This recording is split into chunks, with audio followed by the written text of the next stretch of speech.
សួស្តីបងប្អូនទាំងអស់គ្នាថ្ងៃនេះនាងខ្ញុំសូមបង្ហាញពីរបៀបធ្វើសណ្តែកដីបំពង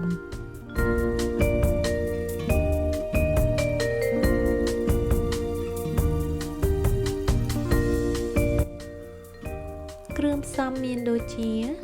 ស្លឹកក្រូចសើចចំនួន20ក្រាមម្ទេសខ្លះៗខ្ទឹមស50ក្រាម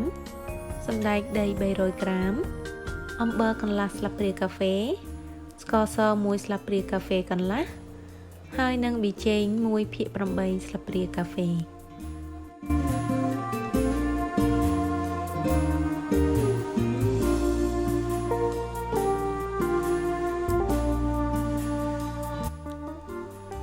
ដំបូងគឺយើងត្រូវហាន់ស្លឹកក្រូចសើចហើយនិងម្ទេសទៅជាចំណិតតូចៗហើយនឹងកាត់ខ្ទឹមសជាបន្ទះស្ដើងៗ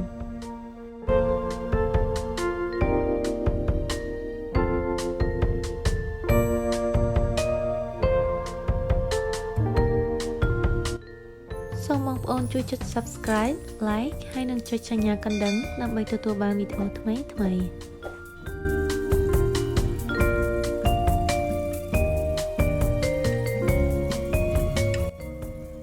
បន្ទាប់មកគឺយើងត្រូវកម្ដៅប្រេងឲ្យក្តៅដោយបើកភ្លើងតូចល្មម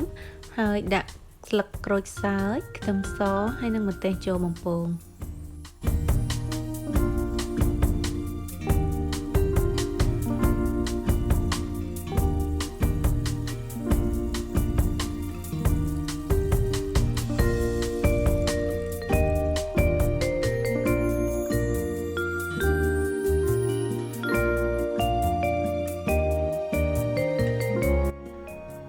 យើងត្រូវឧស្សាហ៍កូរវាចុះឡើងបន្តិចដើម្បីឲ្យវាឆ្អិនសព្វល្អ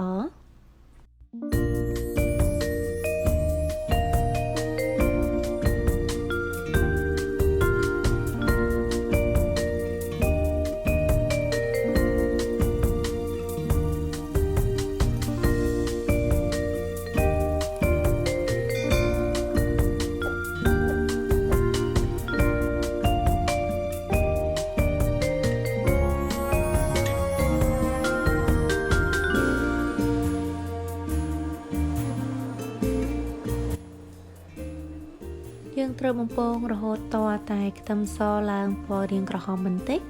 កុំទុកឲ្យវាឡើងក្រហមខ្លាំងពេកព្រោះថាវាអាចខ្លោចបន្ទាប់មកគឺយើងត្រូវស្រង់វាចេញ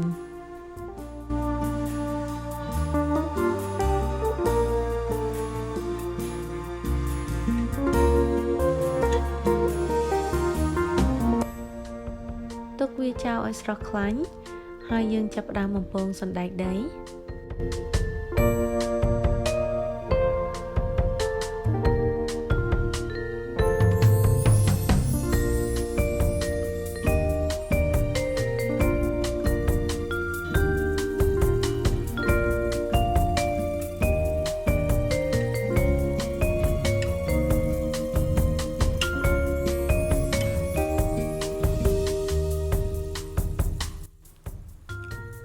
ពេលដែលបំពងសណ្តែកដីហ្នឹងគឺយើងត្រូវឧស្សាហ៍កូរវាឡើងចុះដូចគ្នារហូតទាល់តែរាង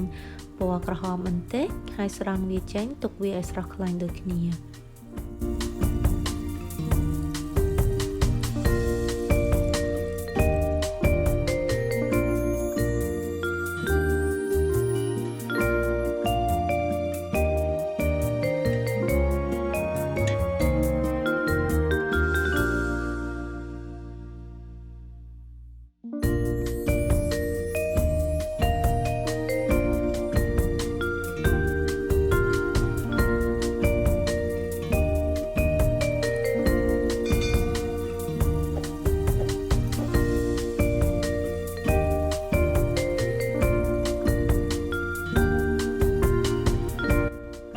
បន្ទាប់ពីគ្រឿងបំពងរបស់យើងរាងស្រស់ខ្លាញ់បន្តិចហើយគឺយើងត្រូវលាយគ្រឿងផ្សំទាំងអស់ចូលគ្នា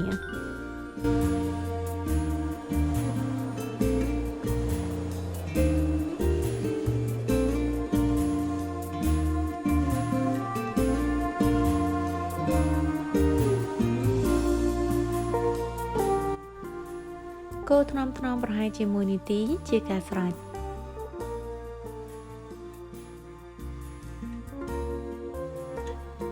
សូមអរគុណបង ប្អូនដែលបានតាមដានពីរបៀបធ្វើសណ្តែកដីបំពងរបស់នាងខ្ញុំ